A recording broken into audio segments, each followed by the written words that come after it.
குருவே சரணம். அனைத்துலக ஆன்மீக அன்பர்களுக்கும் அடியனின் அன்பு வணக்கங்களும் வாழ்த்துக்களும். இன்றைய தினம் பார்த்திங்கன்னா நம்ம தமிழ் புத்தாண்டு அப்படின்னு சொல்லும் போது எல்லாருக்கும் ஒரு மகிழ்ச்சிகரமான ஒரு செய்தி விஷயங்கள்லாம் இருக்கும் அப்படின்னு சொல்லிட்டு. ஏன்னா கடந்த ஆண்டுகள் பார்த்திங்கன்னா நிறைய பிரச்சனைகளை சந்திச்சிருப்பீங்க. நிறைய போராட்டங்கள் இருக்கும், நிறைய இன்பமான நிகழ்ச்சிகள் நடந்திருக்கும், வீட்டில் கல்யாணங்கள், குழந்தை பேர் ஏற்பட்டிருக்கும், சில அசம்பாவிதங்களும் நடந்திருக்கலாம். நிறைய பேருக்கு நிறைய விஷயங்கள் நடந்திருக்கும். அதில் மகிழ்ச்சிகரமான நிகழ்ச்சி நடந்துச்சுன்னா ரொம்ப ஹாப்பியாக இருந்திருப்போம். கொஞ்சம் துக்கமாக இருந்துச்சுன்னா அதுக்காக ஃபீல் பண்ணியிருப்போம். சரி, இப்போ அடுத்த புத்தாண்டு இப்போ ஆரம்பிச்சிருச்சு. இந்த புத்தாண்டில் எப்படிலாம் இருக்க போகுது, நம்ம எவ்வளோ ஹாப்பியாக இருக்க போகிறோமா, எந்த அளவுக்கு நம்மளுக்கு வருமானங்கள், வேலைவாய்ப்பு, படிப்பு சம்மந்தப்பட்ட விஷயங்கள், நாள்பட்ட நோய்கள், கடன் சம்மந்தப்பட்ட விஷயம். ஒருத்தருக்கு கடனே கிடைக்கலன்னு ஃபீல் பண்ணுவார், வீடு கட்டணும் அதுக்கெல்லாம்.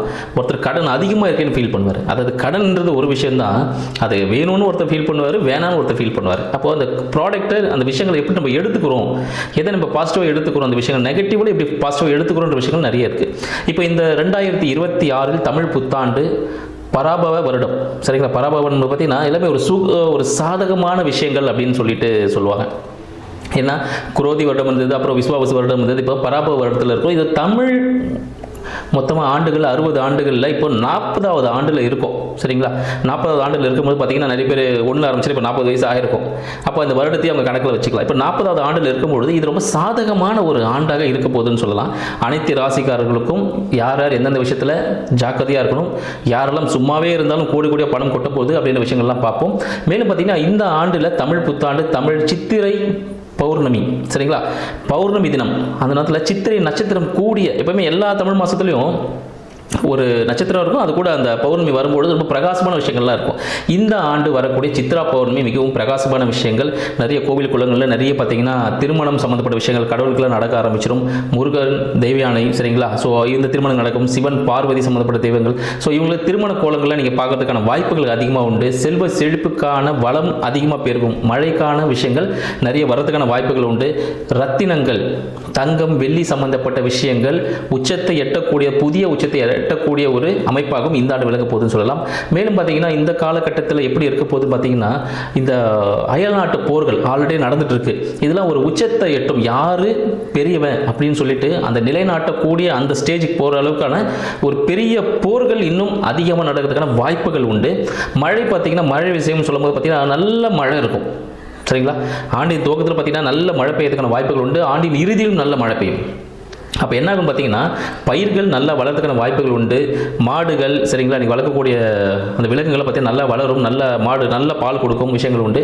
மேலும் பார்த்தீங்கன்னா அதிக மழை காரணமாக பயிர் நாசங்களும் ஏற்பட வாய்ப்புகள் உண்டு, ஓகேங்களா? ஏன்னா மழை பெஞ்சுன்னா ஓகே தான், ஹெவியாக பெய்யும் போது அந்த பயிர் நாசம் ஏற்பட வாய்ப்புகள் உண்டு. ஸோ அப்போ அந்த வாய்க்கால் நீங்கள் வரப்புலாம் கொஞ்சம் சரி பண்ணுறதுக்கான விஷயங்கள்லாம் ரெடி பண்ணி வச்சுக்கோங்க. ஏன்னா வந்துட்ட பிறகு ஏமாந்துச்சு ஃபீல் பண்ணக்கூடாது. இப்போவே அந்த பிளான் பண்ணிட்டீங்கன்னா அந்த விஷயங்கள்லாம் பார்த்துங்க.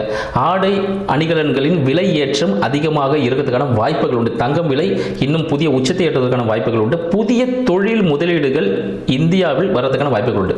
ஏன்னு பார்த்தீங்கன்னா ரிஷப லக்னத்தில் இந்த ஆண்டு பிறக்குது, கும்ப ராசியில் பிறக்குது. ஸோ அப்போ பார்த்தீங்கன்னா அந்த கும்ப ராசியின் போது பார்த்தீங்கன்னா கும்பத்தில் சனீஸ்வர பகவான் அவரோட வீடு, மேலும் அதில் சந்திரன் அன்னைக்கு டிராவல் பண்ணுற சதயத்தில். அப்போ என்ன ஆகும் போது பார்த்தீங்கன்னா அந்த விஷயங்கள் நடக்கும் பொழுது ஒரு விதமான பெண்கள் சம்பந்தப்பட்ட அச்சுறுத்தல்கள் அதிகமாக இருக்கக்கூடிய ஒரு ஆண்டாக இந்த காலகட்டம் இருக்கு. எனக்கு நெகட்டிவாக சொல்லியிருக்கீங்க அப்படின்னும் போது பெண்கள் அச்சுறுத்தல் இருக்குதுன்னா அப்போ என்ன பண்ணணும்னா, நீங்கள் பெண்கள் பாதுகாப்பாக போகணும், கூட ஒரு துணையோடு போகணும். அந்த டெக்னாலஜிலாம் இப்போ இம்ப்ரூவ்மெண்ட் ஆகிடுச்சு, நம்ம கவர்மெண்ட்டுக்கு நிறைய ஆப்லாம் வேறு கொடுத்துருக்காங்க. ஸோ அதெல்லாம் டவுன்லோட் பண்ணி வச்சுக்கோங்க. ஸோ அது மூலமா நீங்கள் பாதுகாப்பாக இருக்கிறதுக்கான வாய்ப்புகள் உண்டு. யாரையும் நம்பி எதுவும் ஏமாற வேண்டாம். ஸோ வேலைவாய்ப்பு துறையும் பார்த்தா மிக சிறந்ததாக இருக்கும். ஸோ எந்தெந்த ராசிக்காரர்களுக்கு எப்படி இருக்க போகுதுன்னு பார்ப்போம், வாங்க போகலாம். விருச்சிக ராசி அன்பர்களுக்கு பராபவ ஆண்டு தமிழ் புத்தாண்டு நல்வாழ்த்துக்கள். விருச்சிக ராசி இந்த தமிழ் புத்தாண்டு எப்படி இருக்க போது பார்த்தீங்கன்னா, ஆல்ரெடி நிறைய சுப விரயங்கள் நீங்கள் செஞ்சுருப்பீங்க, சரிங்களா? சுப விரயங்கள் நிறைய நீங்கள் ஈடுபட்டிருப்பீங்க. ஏன்னா ஒரு ட்ராவல் எதனா பண்ணியிருப்பீங்க, இன்ப சுற்றுலா செல்வதற்கான வாய்ப்புகள் இருந்திருக்கும். வேலையின் காரணமாக சுற்றுலா செல்வதற்கான வாய்ப்புகள், சுற்றுலானா வேலை சம்மந்தப்பட்ட ஒரு வேலைக்காக வெளியே போவீங்க. இன்டர்நேஷனல் டூர் போகிறதுக்கான வாய்ப்புகள் உண்டு. இந்த காலகட்டத்தில் ஆன்மீகம் சார்ந்த சுற்றுலா செல்வதற்கான வாய்ப்புகள் உண்டு. வயிறு சம்பந்தப்பட்ட தீராத பிரச்சனைகள், அதாவது ஆப்ரேஷன் பண்ணணும்னு சொல்லியிருப்பாங்க, அது கூட மருந்து மாத்திரையிலே கரைஞ்சு போவதற்கான வாய்ப்புகள் இந்த காலகட்டம் உண்டு. அதாவது ஆப்ரேஷன்ஸே வேணாம்னு சொல்லுவாங்க. இப்போ அதற்கான ஒரு காலகட்டமாக இந்த பராபவ ஆண்டு உங்களுக்கு சிறப்பானது ஒரு பலன் தரப்போகுது. மேலும் நீங்கள் செய்யக்கூடிய ஹியூஜ் இன்வெஸ்ட்மெண்ட்டால் உங்களுக்கு ஒரு வருமானம் வரும். அதாவது பெரிய அமௌண்ட் போட்டிங்கன்னா சின்னதாக ஒரு வருமானம் கிடைக்கும். ஹியூஜ் இன்வெஸ்ட்மெண்ட் செய்வதற்கான ஒரு வாய்ப்பாகவும் இந்த காலகட்டம் திகழப்போகுது. இது ஆடை, ஆபரணங்கள், நிலம் சார்ந்த விஷயங்களில் முதலீடு செய்வதற்கான காலகட்டமாக இருக்கிறது. கண்டிப்பாக நீங்கள் முதலீடு செய்வீங்க. இந்த காலகட்டத்தில் கடன் வாங்கியாவது ஒரு வீடு வாங்குவீங்க விருச்சிகராசி அன்பர்கள். என்பதுனா உங்களோட 2ஆம் பாவகம் அதை குரு பகவான் பார்த்துட்டு இருக்கார். தனஸ்தானத்தை தனாதிபதியை பார்க்கிறார். அப்ப என்ன ஆகும்? தன சேர்க்கை அதிகமாகும். நீங்க அடமானம் வைத்திருந்த நகைகள் எல்லாம் மீட்டுருவீங்க. குழந்தைகள் எங்கேயோ உங்களை விட்டு தனியாக எங்கேயாவது படிச்சுட்டு இருக்காங்கன்னா உங்களை தேடி குழந்தைகள் வந்துருவாங்க. அயல் நாடுகளில் இருக்கக்கூடிய குழந்தைகள், உங்களோட பசங்க, பேர பசங்க என்ன இருக்காங்கன்னா, இல்லை எனக்கு அம்மா தான் வேணும், அப்பா தான் வேணும்னு உங்கள் கூடவே வாழ்ந்து உங்களை மகிழ்ச்சியில் ஆழ்த்தக்கூடிய ஆண்டாக இந்த காலகட்டம் திகழப்போகுதுங்க. அப்போ இந்த குரு பயிற்சிக்கு அப்புறமா எப்படி இருக்க போகுது? குரு பயிற்சிக்கு அப்புறமா குரு பகவானே உங்களை பார்க்குற தொழில் இருப்பீங்க. ஆன்மீகம் சார்ந்த விஷயத்துக்கு ஈடுபட்டுட்டே இருப்பீங்க. புதிய முயற்சிகளில் வெற்றி வாய்ப்பு அதிகமாக இருக்கும். ஆன்மீகம் சார்ந்த சிந்தனைகள் அதிகமாக இருக்கும். குழந்தைகள் மூலமாக தன வரவுகள், குழந்தைகள் மூலமாக பேர் புகழ் எட்டக்கூடிய யாருன்னு பார்த்தீங்கன்னா, அப்படியே மகிழ்ச்சியில் திளைக்கக்கூடியவர்கள் யாருன்னு பார்த்தீங்கன்னா நம்ம விருச்சிக ராசி அன்பர்கள்னு சொல்லலாம். மேலும் பார்த்தீங்கன்னா இந்த விருச்சிக ராசி அன்பர்களுக்கு குடும்பம் சார்ந்த விஷயங்களில் வார்த்தையில் கவனமாக இருக்கணும். சட்டுன்னு பேசிடக்கூடாது. நீச சொல்களை பயன்படுத்தக்கூடாது. யாராவது வீட்டுக்கு உறவினர் வந்தாங்கன்னா அவங்கள மரியாதையை நடத்தணும். இதனால் சிறிய அவப்பெயர்கள் ஏற்படுவதற்கான வாய்ப்புகள் உண்டு. உங்கள் வாழ்க்கை துணையுடன் இல்லை நீங்கள் ஒரு பார்ட்னர்ஷிப்பில் இருக்கீங்க, அவங்கக்கிட்டேயும் உங்களோட முயற்சிகளை கொஞ்சம் ஃபாஸ்ட்டாக இருங்க. கொஞ்சம் தோய்வுகள் இருக்கும். நீங்கள் பொறுமையாக பண்ணலாம். மனசு செய்யுன்னு சொல்லும், உடம்பு பொறுமையாக செய்யலான்னு சொல்லும்.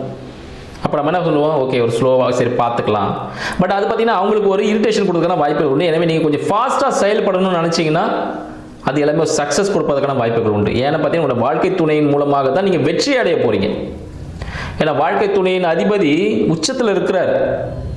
அப்போ என்ன விஷயங்கள் நடக்கும்? அவர்கள் மூலமாக உங்களோட காய்களை நீங்கள் நகர்த்தலாம். அவர்களை முன்னெடுத்து வச்சு நீங்கள் செஞ்சீங்கன்னா வெற்றி பெறுவீர்கள். கூட்டு தொழிலாக இருந்தாலும் அவங்கள முன்னாடி விட்டுட்டு நீங்கள் பின்னாடி நின்னீங்கன்னா ப்ராஃபிட் உங்களுக்கு அதிகமாகவே வரும். வேலையெல்லாம் அவர் செய்வார். அப்போ சக்ஸஸான விஷயம் தானே. அதாவது நீங்கள் கரும்பு தின்ன கூலியா அப்படின்ற மாதிரி விஷயங்கள் தான். நீங்கள் சும்மா இருந்தாலே பணவர்கள் அதிகமாக இருக்கிறதுக்கான வாய்ப்புகள் அதிகமாக இருக்குது. மேலும் இந்த ராகு கேது பயிற்சி, புரட்டாசி மாதத்தில் ராகு கேது பயிற்சிகள் ஏற்பட போகுது. அப்போ இந்த விருச்சிக ராசி அன்பர்களுக்கு ஆல்ரெடி பெண் குழந்தைகள் இருப்பாங்க, இல்லைன்னா பெண் குழந்தைகள் பிறந்திருக்கும். சரிங்களா? ஸோ இந்த காலகட்டம் எப்படி இருக்க போகுதுன்னா, ராகு கேது பயிற்சிக்கு அப்புறமா உங்களோட இஎன்டி சம்பந்தப்பட்ட விஷயங்களில், காற்று சம்பந்தப்பட்ட விஷயங்களில் ஏதாவது தொற்றுகள் ஏற்படுறதுக்கான வாய்ப்புகள் உண்டு. ஸோ அதுக்காக பார்த்தீங்கன்னா கொஞ்சம் இதை செக்கப் போகுதுன்னா போயிட்டு வாங்க.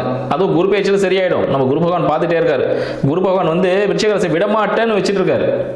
உங்களோட முயற்சியாக சக்ஸஸ் கொடுக்குறேன், வீடு வண்டி வாகனமாக வாங்கி தந்துடுறேன். சரிங்களா? பணம் வரவா செஞ்சு கொடுத்துட்றேன். ஸோ இது போல விஷயங்கள் எல்லாமே உங்களுக்கு சக்ஸஸான ஒரு வியூவாக இந்த காலகட்டம் திகழ போகுதுங்க. அப்போ கேது பகவான் என்ன பண்ண போறார்? கேது பகவான் உங்களுக்கு 9ல் இருக்கிற ஆன்மீக சிந்தனைகள் அதிகமாகும். ஆன்மீக ஞானம், மெய்யறிவு என்னன்னு தெரிஞ்சுக்க போறீங்க. சரிங்களா? யாரெல்லாம் உண்மையான மனிதர்கள், எதுக்காக நம்ம இந்த பிறவை எடுத்திருக்கோன்றதை உணரப் போகிறீர்கள். ஆன்மீகம் சார்ந்த சிந்தனைகள் மேலோங்க போகுதுன்னு சொல்லலாம். மேலும் பார்த்தீங்கன்னா உங்களோட வாழ்க்கை துணை நீங்கள் கொஞ்சம் அட்ஜஸ்ட் பண்ணி போகக்கூடிய காலகட்டமாக இந்த காலகட்டம் திகழுது. உங்களோட வருமானம் சார்ந்த விஷயங்கள், லாபம் சார்ந்த விஷயங்கள் சிறிய தோய்வுகள் இருந்தாலும் வெற்றி கிடைக்கும். ஒரு ரொம்ப பெருசாக ஒரு இன்க்ரிமெண்ட் 10,000 ரூபாய் இன்க்ரிமெண்ட், 20,000 இன்க்ரிமெண்ட் நீங்கள் எதிர்பார்த்தீங்கன்னா அட்லீஸ்ட் குறைஞ்சபட்சம் ஒரு 7,000 ரூபாய் கிடைக்கும். 10க்கு எதிர்பார்த்தீங்கன்னா ஒரு 7 ரூபாய் கிடைக்கும். நீங்கள் 7 ரூபாய்க்கு எதிர்பார்த்தீங்கன்னா ஒரு 4 ரூபாய் கிடைக்கும். ஸோ இது போல ஒரு இன்கம் கிடைக்கிறதுக்கான வாய்ப்புகள் உண்டு. மறைமுக வருமானம் இந்த காலகட்டத்தில் அபரிவிதமாக பெருகக்கூடிய காலகட்டமாக இந்த காலகட்டம் திகழ போகுதுங்க. வருமானம் அபரிவிதமாகனா உங்களோட குலதெய்வ செல்வங்கள் மூலமாகவும் வருமானம் கிடைக்கும்.